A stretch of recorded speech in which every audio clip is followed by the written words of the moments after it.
Hello माँ। कैसी हो आप? और बाऊजी और भैया भाभी सब कैसे हैं? सब ठीक है बिटवा। तू और नेहा बहुरिया कैसे हो? हम भी ठीक है माँ। और आप बताइए। कितो बखत है गो लल्ला, हम ना तो से मिले ना तो देखो, तोरी बड़ी याद आ रही है। माँ, मुझे और नेहा को ऑफिस से छुट्टी ही नहीं मिल पा रही। आप एक काम कीजिए ना, आप और बाऊजी ही शहर आ जाइए। कोनो बात नहीं लल्ला, तू रहन दे। मैं और तेरे बाबूजी तो से मिलने कल ही शहर आ जाते हैं। ठीक है माँ, मैं नेहा को बता देता हूँ कि आप और बाऊजी आ रहे हैं।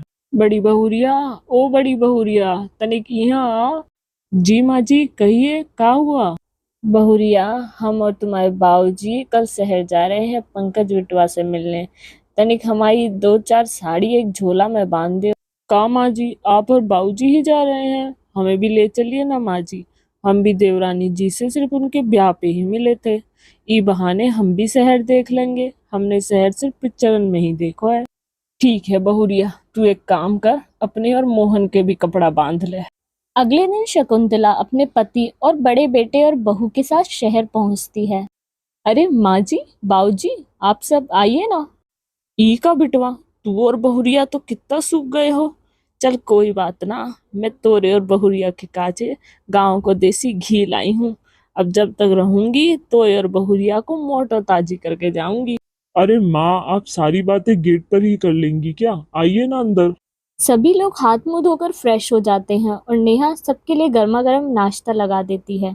और फिर अगले दिन, भाभी वो क्या है ना, मुझे और पंकज को ऑफिस जाने में लेट हो रहा है, क्या आप खाना बना लेंगी? कोनो दिक्कत नहीं है देवरानी जी, आप और देवर जी आराम से दफ्तर जाइए। हम पूरा खाना भी बना लेंगे और तुम्हार घर भी संभाल लेंगे। पंकज और नेहा ऑफिस के लिए निकल जाते हैं। उनके जाने के बाद शकुंतला अपने पति से कहती है। यहाँ ठाले बैठे बैठे का कर रहे हो जी, जाके नहाए क्यों नहीं लेते? अरे भाग्यवान जा रहा हूँ अभी नहावे। तो मैं बैठो पर मेरे को अच्छा ना लगूं। हरिया नहाने के लिए बाथरूम में जाता है तो बाथरूम को देखकर बोलता है। ई का है रे, इतना छोटो चार दीवार इनको घुसल खानो। मैं तो ई में ना नहा पाऊं। आते बखत मैंने नीचे एक छोटो सो खेत देखो, जाके वहीं खुले में आराम से नहाऊंगो। हरिया बाल्टी लेकर पार्क में नहाने चला जाता है। सोसाइटी वाले हरिया को देखकर खूब हंसते हैं। उधर मीना को खाना बनाना होता है पर उसे गैस चलानी ही नहीं आती। ई का बवाल है रे, मुंह पे तो चल के ही नहीं दे रही है। ई पे खाना कैसे पके है? एक काम करत हूँ, नीचे जाके थोड़ी सी मिट्टी ले आत हूँ और यहाँ चूल्हा बनाए लेत हूँ। मीना चूल्हा बनाकर उस पर खाना बनाने लगती है। चूल्हे के धुएं से पूरे घर में धुआं धुआं हो जाता है। तभी आस पड़ोस के सारे लोग सोचते हैं कि पंकज के घर में आग लग गई है और उन्हें जल्दी से कॉल करके बुला लेते हैं। भाभी, ये आपने क्या किया? घर में चूल्हा जला दिया। और क्या करते देवरानी जी, ये गैस हम पे चल के ही नहीं दे रही थी। अपने गांव में तो हम चूल्हा पे ही खाना पकाते हैं, ई मारे यहाँ भी चूल्हा बना लिए।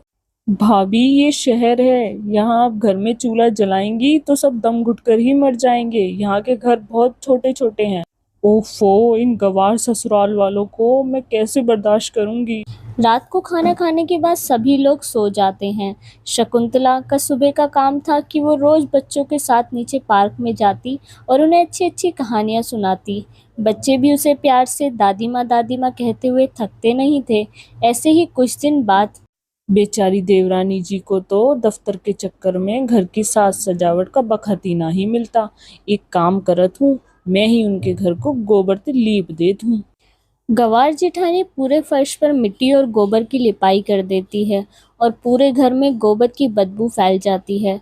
तभी वहां पर नेहा और पंकज आ जाते हैं। ये सब होता हुआ देखकर नेहा गुस्से से आग बबूला होते हुए बोलती है।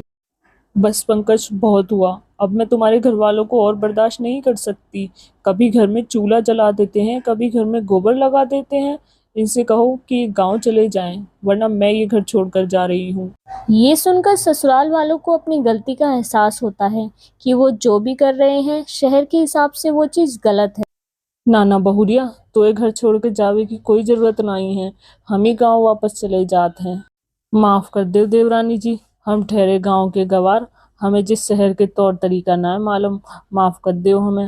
तभी सोसाइटी के कुछ बच्चे और कुछ लोग आ जाते हैं। नहीं नहीं दादी माँ, आप प्लीज मत जाइए, हमें आपके साथ रहना बहुत पसंद है, आप मत जाइए ना दादी माँ। हाँ हाँ माँ जी, प्लीज आप सब लोग मत जाइए। आपके यहाँ रहने से हमें अपने गांव की याद नहीं आती।